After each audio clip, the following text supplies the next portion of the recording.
Mbrëmjen e Prime-it e papritur ishte zgjedhja që Brikena bëri duke përdorur favorizimin që kishte në dorë si lider e shtëpisë. Nga nominimi mes Caseyt, Inës, Erik dhe Stelin, ajo zgjodhi të shpëtonte këtë të fundit dhe të rrezikonte Mateon. Mateo, që kur është futur në shtëpinë e Big Brother, nuk e ka mohuar simpatinë që ka për Brikenën, me të cilën është njohur rreth 4 vite më parë. Ai thotë se mes tyre ka pasur edhe një puthje, gjë të cilën Brikena e mohon kategorikisht. Kjo ishte dhe arsyeja me të cilën ajo argumentoi zgjedhjen e saj, duke thënë se Mateo me këtë histori dhe gënjeshtër ka bërë të ndihet keq.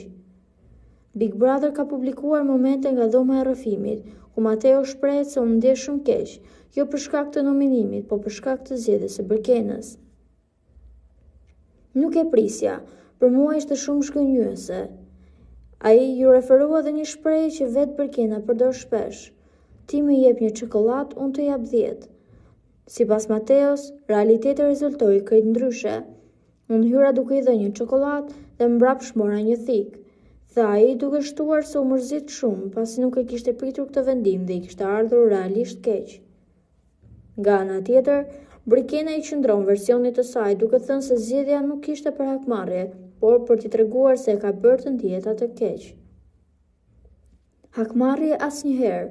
Më ka bërë të ndihem keq në atë moment me erdhi emri i tij. Kaq.